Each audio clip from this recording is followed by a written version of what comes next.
Rachel announced Emma needed her real father at the Pemberton open house. 67 real estate professionals held wine glasses while she told them Emma needed her real father for Christmas, not the stepfather. I nodded once and left. That night, I emailed Klaus Hoffmann in Stuttgart. 3 years. Klaus had kept it open 3 years. January 15th, start date. Rachel found the acceptance on our shared laptop. She stared at the screen. Her wine glass stopped halfway to her mouth. I closed the bedroom door behind Rachel and packed my workshop. Enjoying this already? Show it by subscribing before we continue. I married Rachel when Emma was 3 months old, 9 years ago. The baby monitor sat on our nightstand that first week, crackling with static and infant sounds. The second cry meant hunger. The third, wet diaper. Rachel never learned the difference. Over 9 years, I turned down 6 promotions. Toledo plant wanted me for quality control supervisor. Lexington offered shift management. Cleveland needed someone for their new Siemens integration. 6 offers, 6 rejections. Emma needed stability. I grew up watching my mother work double shifts at the seamstress factory, coming home too tired to help with homework. I would not do that to Emma. My laptop sits open on the workbench now. 47,000 photographs organized in folders by year and event type. School events 2020 through school events 2024. Soccer fall 2118 through soccer spring 2024. Daily routines sorted by month. Every file has a timestamp. I open parent-teacher conferences. 47 folders. 47 events. I attended every single one. Rachel made 12. I have the sign-in sheets photographed and filed separately. Emma's kindergarten teacher, Mrs. Patterson, pulled me aside after the 3rd conference. She asked if Emma's mother was okay, if there was anything the school should know. Rachel works evenings sometimes. Real estate. Mrs. Patterson nodded and never asked again. The robotics folder contains 214 photographs spanning 6 months. Emma's autonomous sorting robot made regionals. 47 hours of documented mentorship. I have the time logs. We worked Tuesday and Thursday evenings, 7 to 9, plus Saturday mornings when Rachel had open houses. Emma chewed her lower lip when she concentrated. Just like I did, she figured out the servo motor calibration herself after I explained torque ratios once. Built her own data spreadsheet to track performance variables. Color-coded. Brett received 23 invitations to school events. Margaret Wong, Emma's 4th grade teacher, keeps detailed records. I'll need to request those records from Margaret. Brett attended 0. I scroll to Soccer Spring 2024. 14 games. I missed none. Brett came to 2, left at halftime both times for phone calls he took standing by his car. Rachel makes $120,000 selling houses. I make $68,000 operating CNC machinery at the Dearborn plant. She mentioned the gap twice last month. Once when her managing broker asked what I did for work. Once when Brett texted her about his Series B funding round. My Siemens Level 4 certification sits in a frame nobody sees, mounted on the workshop wall behind my toolbox. 200 technicians in North America hold this qualification. The training took 3 years. Cost me $4,000 in course fees and travel.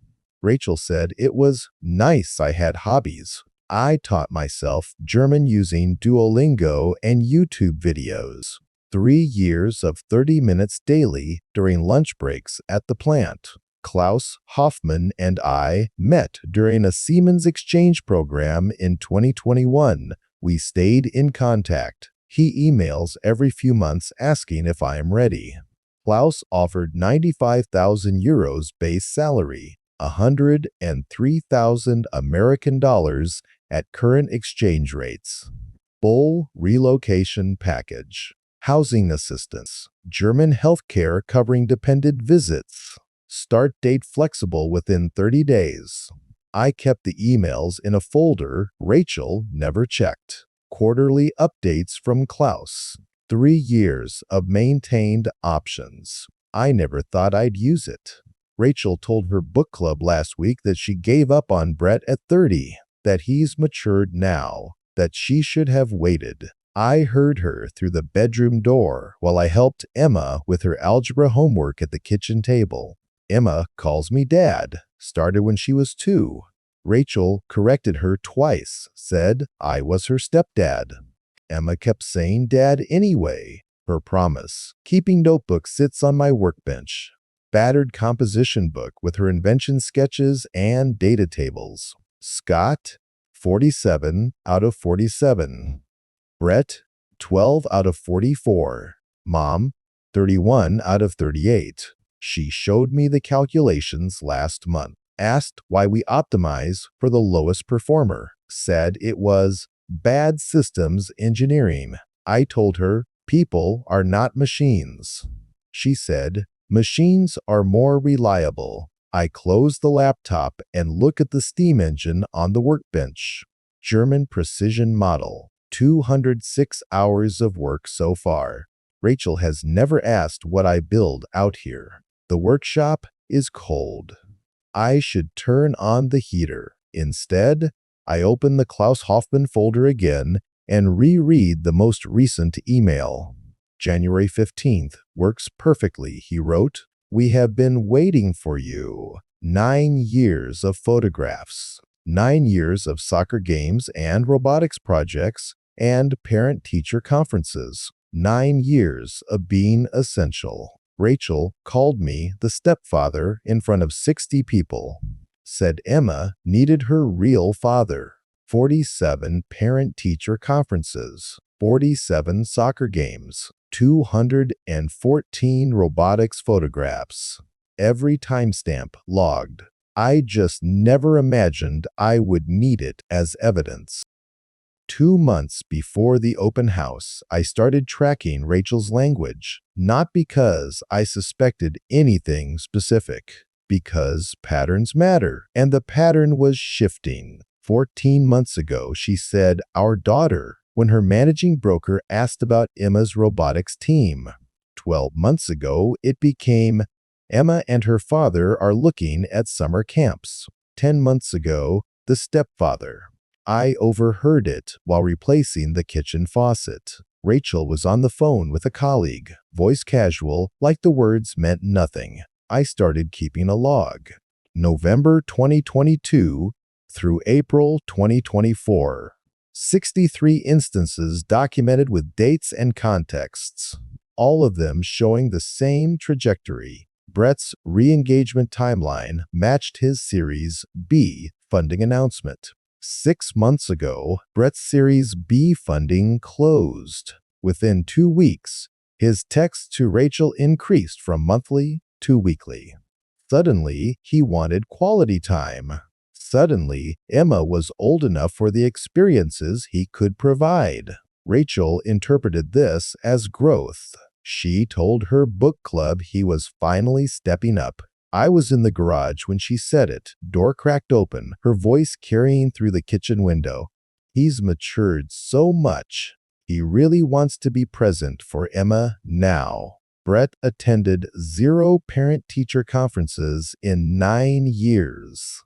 His presence timeline showed different patterns. He appeared for Instagram-worthy moments. The robotics regional finals, where he took 14 photos with Emma and her trophy. Her 9th birthday party at the trampoline park, where he paid for everything and left after 20 minutes. Rachel called these investments. I called them performances. Last Sunday, I found the vision boards while putting away laundry. Rachel's walk-in closet has a back wall she thinks I never see. 17 boards arranged chronologically, magazine cutouts, printed Instagram photos, aesthetic compositions of dream homes and luxury vacations and families. The first board from 2015 showed all of us. Me in my work clothes, Rachel in her real estate blazer, toddler Emma between us. The second and third boards from 2016 and 2017 included variations of the same theme. The boards from 2022 forward showed only Rachel, Brett, and Emma. I photographed all 17 with my phone. Timestamps, metadata. I created a new folder on my laptop. Evidence, Personal 2024. Added the vision board photos with timestamps and file details.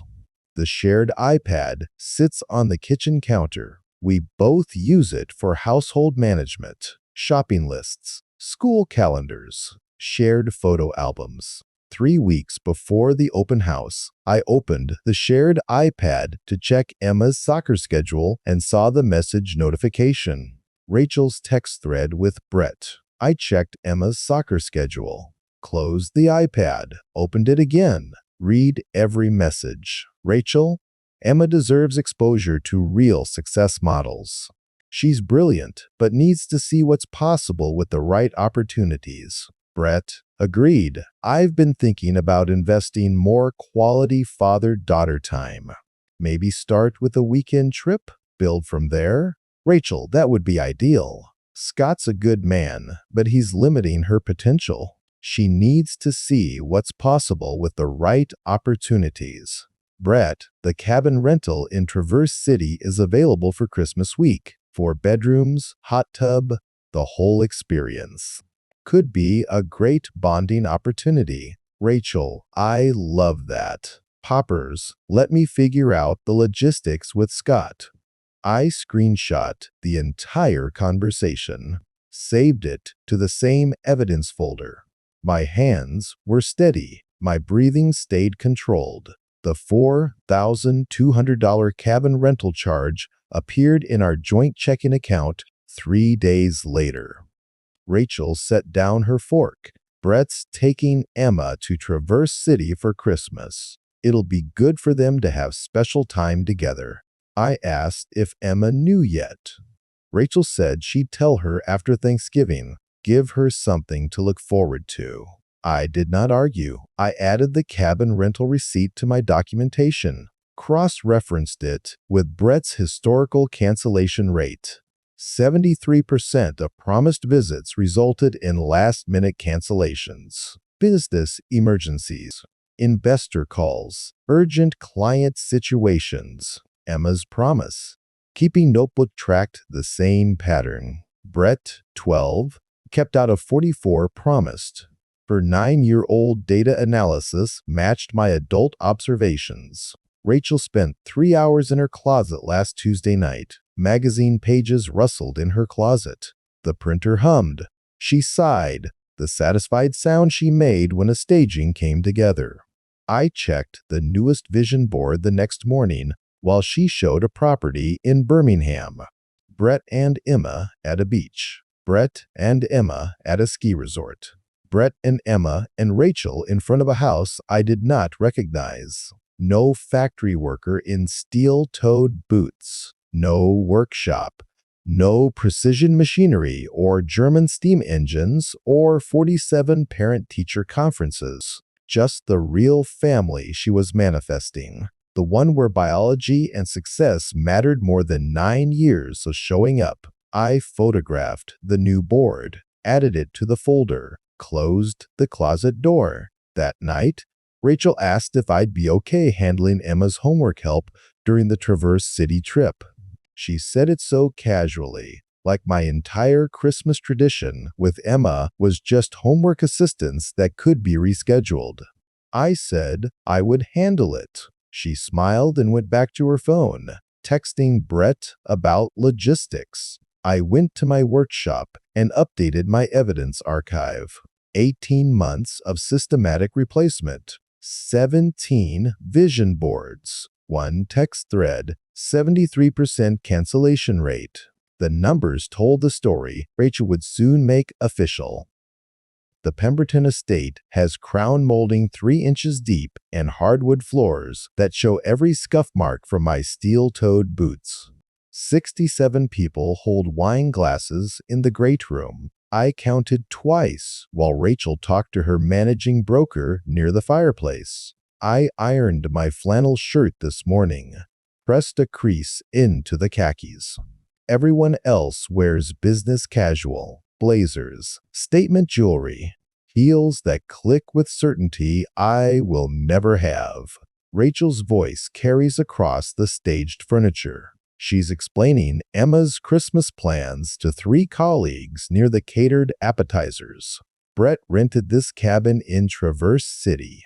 4 bedrooms, hot tub, the whole luxury experience. Emma's going to have the Christmas she deserves with her real father. I stand near the kitchen island. Marble countertops, signature cocktails in etched glasses. The bacon-wrapped dates cost $8 each. My hourly rate is $23. Her managing broker asks about me. Points across the room where I'm holding sparkling water because I drove here straight from my shift. Rachel gestured toward me. That's Scott, just the stepfather. Her managing broker's smile tightened. I set down my glass, walked toward the group. My left leg dragged slightly. 10-hour shift before this. The limp shows when I'm tired. Rachel sees me coming. Her smile tightens. Scott, we were just discussing Emma's Christmas plans. We have a tradition, I said. 9 years. We build model engines Christmas morning. This year's a German steam locomotive. 206 hours of work so far. Rachel's colleague makes a polite sound. Rachel touches her managing broker's arm. Emma needs her real father for Christmas, not you. Her voice carried across the room. 67 witnesses. Brett can give her experiences you can't afford on a factory salary. She deserves to see what success looks like. The room temperature is 68 degrees. I checked the thermostat when I arrived. My hands are steady. 47 parent-teacher conferences. I attended everyone. You attended 12. Brett attended 0 despite 23 written invitations. The numbers speak for themselves. Rachel's face flushes. That's obsessive, Scott. You're missing the point. Biology matters. Success matters. You just show up for mundane school events and think that makes you a father. Emma needs more than someone who just shows up.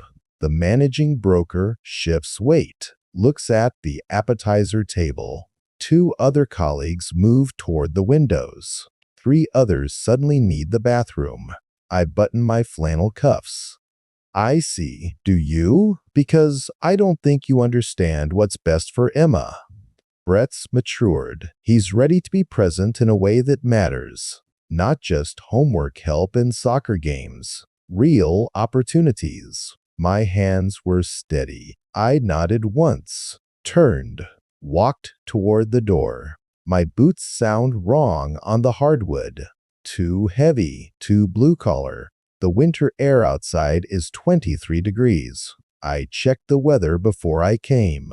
The truck starts on the 2nd try. Needs a new battery. I have been meaning to replace it. I drive to the garage workshop. The overhead door sticks in cold weather. I pull the manual release. Inside, the German steam engine sits on the workbench. 206 hours. The valve assembly Emma helped calibrate 3 weeks ago. My laptop is where I left it. I open the Klaus Hoffman folder. Read his most recent email from November. The offer stands. 95,000 euros base salary. Full relocation package. Housing assistance. Start date flexible within 30 days. We have been waiting for you. My finger hovered over the send button. 3 seconds. I clicked it. Klaus, I accept your offer. January 15th. Start date works. Please send employment contract and relocation details. I'm ready. Send the contract. Scott, the workshop is cold. I should turn on the heater. Instead, I close the laptop and look at the steam engine. 206 hours. Emma's valve calibration. 9 Christmas mornings. Just the stepfather. The numbers speak for themselves. December 20th. 3 days since I accepted Klaus's offer. 3 days in the workshop organizing evidence. The concrete floor has painter's tape marking zones. Photographs chronological. Expenditures categorized. Text archives. Communication logs. 4 zones. 9 years. 47,000 files. 47,000 photographs spread across the workbench. I started with school events 2020. Emma's first day of kindergarten. Mrs. Patterson's classroom with alphabet posters and cubbies labeled in marker. Rachel took 3 photos that day. I took 47. Every angle, every moment. Timestamp metadata on each file. I sorted them into exhibits.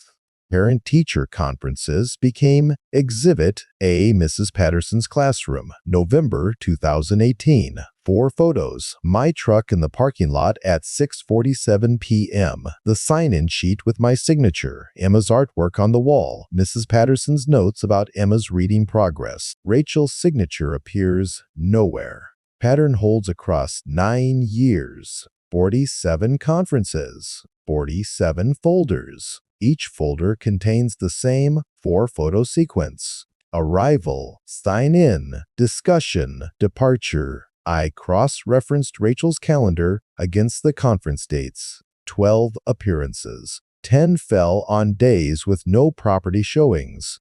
The other 2 happened during January and February when real estate slows. Brett's folder is empty. 0 attendance despite 23 written invitations. I photographed and filed. Portable printer. Runs constantly. Each exhibit gets a cover sheet. Date, location, participants, duration, supporting documentation references. My phone buzzes. Union rep responding to my text from yesterday. Diane Kowalski. Family law. Former JAG handles non-traditional custody cases. Her office is in Dearborn. I call the number. The receptionist answers on the second ring. I need a consultation. Custody matter. Step-parent rights. We have an opening Thursday at 2. I'll take it. The expenditure files fill 6 bankers' boxes. 9 years of receipts organized by category. School supplies, soccer equipment, medical copays, robotics components, daily necessities. Each receipt photographed front and back before filing. Each photo time-stamped. The spreadsheet shows $86,000. I built the formulas 3 years ago. Monthly totals, annual summaries. Category breakdowns. Every number traces to a physical receipt in the boxes. School supplies and fees, $8,400. Soccer equipment and registration, $6,200. Medical copays and prescriptions, $11,800. Daily necessities, $22,600. Robotics components, $4,800. The rest, birthday parties, summer camps, winter coats that fit, shoes that don't have holes. Brett's child support compliance sits in a separate file. Sporadic payments. 4 months missed entirely in 2019. 0 discretionary spending on Emma's activities. The contrast needs no explanation. Emma's text archive takes 6 hours to export and organize. 2,847 messages over 9 years.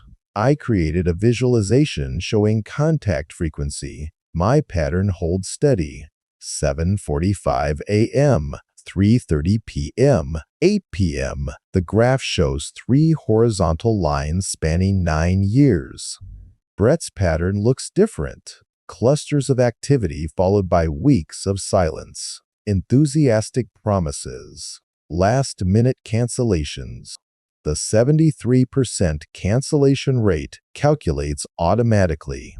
The workshop door opens. Cold air rushes in. Emma stands in her winter coat and jeans. Mom said, "You've been out here for 2 days, working on some documentation." She walks to the workbench, looks at the photographs spread across the surface. Her kindergarten photo, first soccer game, 2nd grade science fair, 4th grade robotics regional. That's a lot of pictures. 47,000. She picks up her promise, keeping notebook from where I set it on the workbench. The notebook falls open to October. Her handwriting, Scott, promised to help with cerebral calibration Thursday 7 p.m. Actual arrived 6:55 p.m. Brett promised to attend regional finals Saturday 9 a.m. Actual, no show, texted excuse 9:47 a.m. You kept this? She asks. It's evidence. Of what? That numbers matter. That patterns tell stories. She sets down the notebook, looks at the expenditure spreadsheet on my laptop screen. $86,000. That's about $9,500 per year, distributed across categories. She picks up her notebook. That's more than Brett's total child support payments. I nod. She's quiet for 10 seconds. Then she hugs me. Her arms barely reach around my chest. She smells like grass and kids' sweat. Brett's picking me up tomorrow for the cabin trip. I know. I don't want to go. Your mom already paid for it. $4,200. Non-refundable. So we're optimizing for sunk cost fallacy? Something like that. She pulls back, looks at me with those gray-blue eyes that match mine. You don't believe he'll actually show up? No, but I hope I'm wrong. She goes back inside. I return to the exhibits. Thursday afternoon, I sit in Diane Kowalski's office. She's late 50s, with gray hair cut military short. Wedding ring, law school class ring. Photos on her desk show 2 teenagers in different graduation gowns, different years. A younger child between them in both photos. Blended family. She knows this territory. I brought 3 boxes of documentation. She opens the first one. Exhibit A, Parent-Teacher Conferences. 47 manila folders, each containing 4 photographs with EXIF timestamp stamps. Arrival, sign-in sheet. Classroom, discussion. Departure. She opens the kindergarten folder from September 2015. My truck's timestamp reads 6:47 p.m. Rachel's signature appears nowhere on Mrs. Patterson's sign-in sheet. 2 hours later, she sets down the last exhibit, removes her reading glasses. Mr. Maxwell, in 15 years of family law practice, I have never seen documentation this thorough. Is it useful? Useful? She laughs once. You've established de facto parental rights through in loco parentis doctrine. 9 years of consistent care. Financial support exceeding legal requirements. Systematic involvement in education and activities. This is extraordinary. I grip the armrests. The leather creaks under my fingers. Mueller Precision Systems. Stuttgart. 95,000 euros base salary. January 15. Start date. I accepted 3 days ago. That complicates things. But Mueller Precision has immigration law services. We can secure international visitation agreements through Hague Convention protocols, enforceable across U.S. and EU jurisdictions. Rachel assumes the Atlantic Ocean erases 9 years of documentation. Rachel is wrong. Diane opens her laptop. Let's talk about protecting your parental rights across international borders. The garage workshop window framed Brett's Tesla pulling into the driveway at 9:47 a.m., December 23rd. Emma stood on the porch with her packed bag, wearing her soccer sweatshirt and jeans. Rachel stood behind her, phone in hand, already texting someone. Brett got out wearing designer jeans and a Canada Goose jacket. His smile looked expensive. He hugged Emma for exactly 4 seconds, while Rachel took 3 photos. "Ready?" Brett asked. Emma nodded. She glanced back at the garage. I raised my hand. She raised hers. Brett loaded her bag into the Tesla's trunk. Rachel leaned in through the passenger window, giving instructions I couldn't hear. Brett nodded. The Tesla backed out of the driveway at 9:53. I returned to packing the workshop, precision tools wrapped in cloth, labeled by size and function. The German steam engine sat on the workbench in pieces. 206 hours of work, every piece documented. I photographed each component before wrapping it. The valve assembly Emma calibrated. The boiler she helped align. My phone showed Klaus's confirmation email. Contract signed. January 15th start date. Housing assistance approved. The relocation coordinator would contact me within 48 hours. Rachel appeared in the garage doorway at 2:15. "You're really doing this?" "Yes." Emma comes back the 27th. "We need to discuss custody arrangements.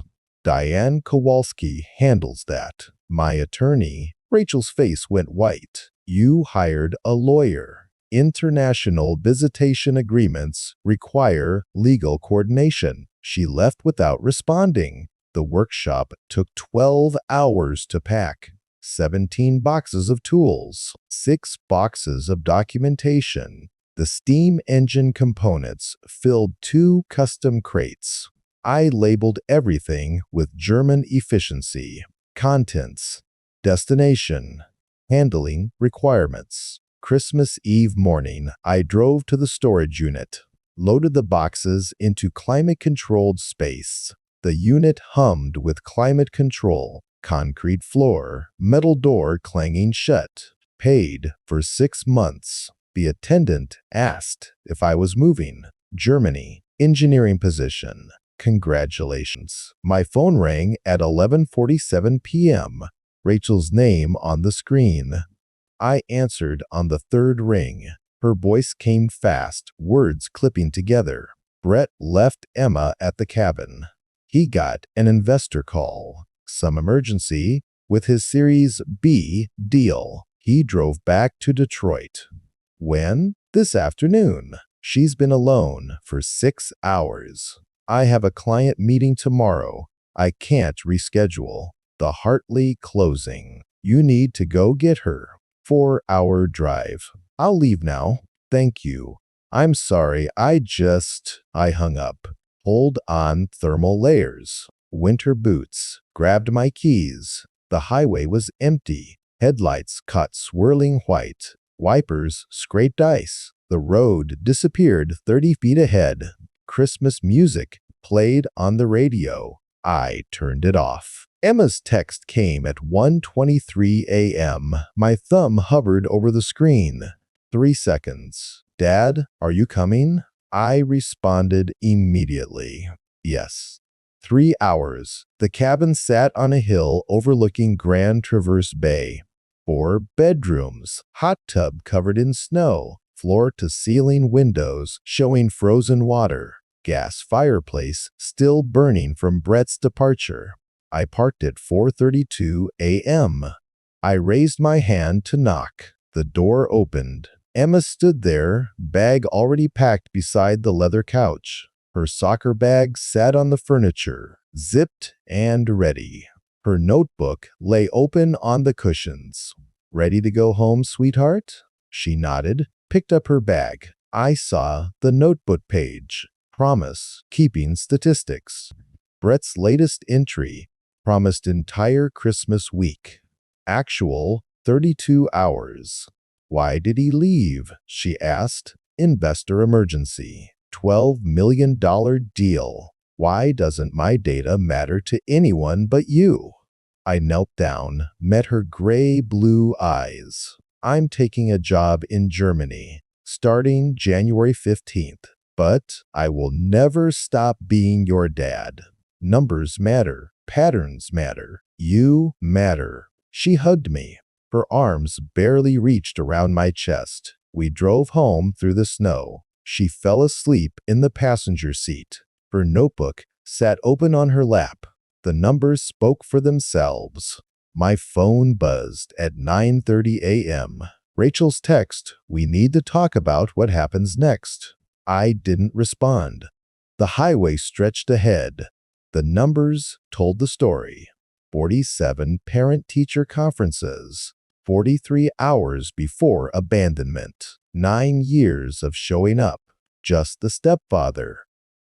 The week between Christmas and New Year passed in careful silence. Rachel stayed with her managing broker. I moved Emma's belongings to my hotel room. On January 3rd, Diane called. Rachel had filed emergency custody modification. Emergency hearing scheduled for January 8th. Judge Patricia Winters presiding. Wayne County Family Court smelled like floor polish and old paper. Third floor hearing room. Fluorescent lights humming overhead. Worn wooden benches in the gallery. The heating system clanked through acoustic tile ceiling. I sat at the plaintiff's table in khakis and a button-down shirt. No tie. Diane arranged exhibits in labeled folders. Color-coded by evidence category. Rachel sat at the defendant's table in her real estate blazer. Brett beside her in designer jeans and fitted blazer. Their attorney looked less prepared than Diane. Judge Winters entered at 9:30, late 50s, gray hair in a practical bun, black robes, reading glasses on a chain. She reviewed the case file for 3 minutes before speaking. Ms. Kowalski, you may proceed. Diane stood, walked to the document projector. Your Honor, these exhibits establish Mr. Maxwell's de facto parental rights through 9 years of consistent care under in loco parentis doctrine. The first photograph appeared on the screen. Emma's first day of kindergarten. September 2015. My truck in the parking lot. 60 strangers seeing what I documented, what I'd preserved. Timestamp 6:47 a.m. Diane advanced through 47 parent-teacher conferences. Each folder showed the same pattern. Arrival photo. Sign-in sheet with my signature.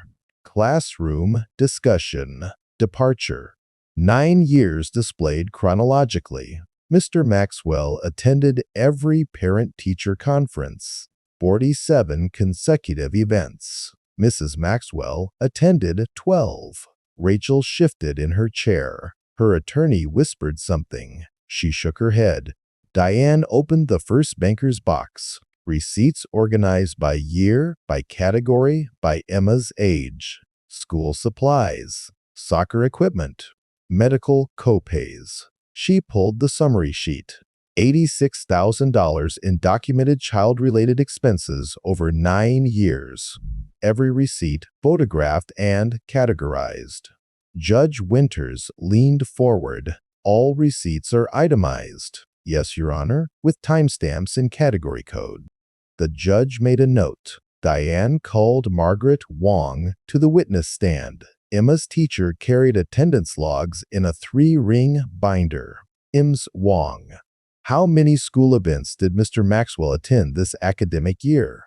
11 out of 11. Parent-teacher conferences, science fair, robotics regional, fall festival, 3 field trips, 2 volunteer days, and the winter concert. And Mr. Sullivan? 0. I've taught Emma since 1st grade. Over 4 years, I sent Mr. Sullivan 23 personal invitations to school events. He never responded. Brett's attorney stood. Objection. Mr. Sullivan's work obligations require flexibility. Judge Winters looked at Brett. Mr. Sullivan, what is your occupation? Tech consulting. I run my own firm. So you set your own schedule? Brett adjusted his blazer. The nature of entrepreneurship requires responding to opportunities as they arise. I see. The judge made another note. Tasha Williams testified next. Soccer coach. 4 seasons of sideline observations. How many games did Mr. Maxwell attend? Everyone. 4 seasons. Never missed a game or practice. And Mr. Sullivan, twice. Left both times at halftime for phone calls. Diane returned to the exhibits. Emma's battered notebook filled the screen. Her 9-year-old handwriting. Her data analysis of adult reliability. She'd been tracking us all along. The promise-keeping statistics filled the screen. Scott, 47 out of 47. Brett, 12 out of 44. This is Emma's own analysis. A 9-year-old child tracking adult reliability patterns. Rachel's face went white. Her attorney whispered urgently. She shook her head again. Your Honor, regarding the Christmas incident, Diane pulled up the timeline. Mr. Sullivan picked up Emma December 23rd at 9:47 a.m. He abandoned her at the Traverse City cabin 32 hours later. Left her alone in a rental property for 6 hours while he drove to Detroit for a business call. Brett leaned forward. That was a critical investor relations call. Time-sensitive partnership negotiation. Like that phrase made abandoning a 9-year-old acceptable. Judge Winters removed her reading glasses. You left a 9-year-old child alone in a remote cabin for a business call? My fiancée was supposed to drive up. She had a conflict. So you left Emma alone anyway? Brett said nothing. The judge looked at Rachel. Her hands gripped the table edge. Mrs. Maxwell, you facilitated this trip despite Mr. Sullivan's documented 73% cancellation rate? Rachel's voice dropped. Brett said he was ready to be more involved. Based on what evidence? Rachel had no answer.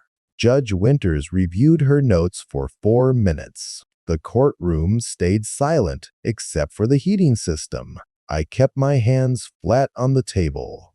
Didn't look at Rachel.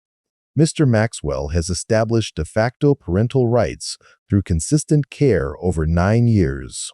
The documentation demonstrates parental commitment exceeding legal requirements for step-parents. I'm granting international visitation rights enforceable under Hague Convention protocols. Mrs. Maxwell will facilitate summer visits to Germany and maintain regular video call access. Rachel gripped the table edge. Brett checked his Apple Watch. Court adjourned. I walked out of the courthouse at 11:15. The January air was cold. My truck started on the first try. New battery installed last week. Diane called that afternoon. The court clerk's sister works at Rachel's brokerage. Birmingham Real Estate Network already had the story. 67 people would know by evening.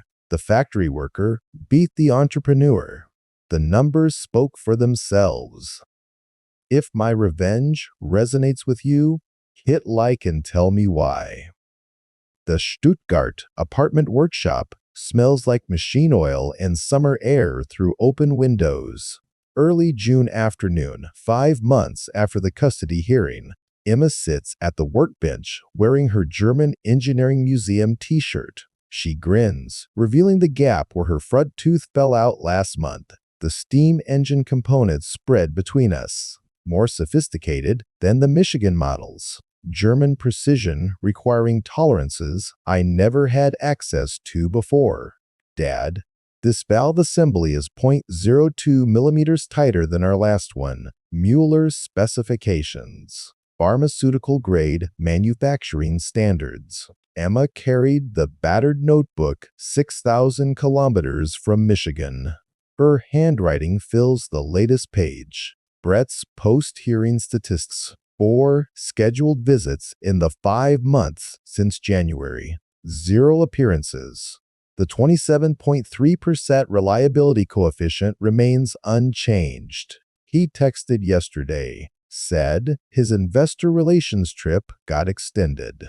I know, the data doesn't lie. No, it doesn't. My phone shows Klaus's latest project assignment. Robotic assembly integration for aerospace components. The aerospace tolerances require concentration I never needed in Dearborn.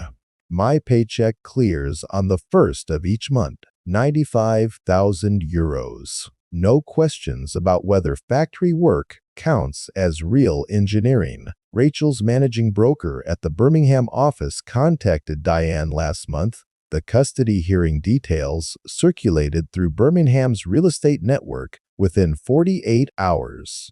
The woman who publicly dismissed her husband lost custody leverage to the stepfather she'd replaced. Her career recovered partially. The narrative didn't. My mother Margaret used to say being dependable wasn't being weak, it was being essential. I spent 9 years being essential to Emma. 47 parent-teacher conferences, 86,000 documented dollars. The numbers spoke for themselves. Emma looks up from the valve assembly. Can we visit the Christmas markets in December? I calculated optimal travel dates based on your vacation schedule and crowd density patterns. Already planning the next trip? Systematic preparation. You taught me that. Emma adjusts the valve assembly, 0.02 millimeters. German precision. She learned that from me.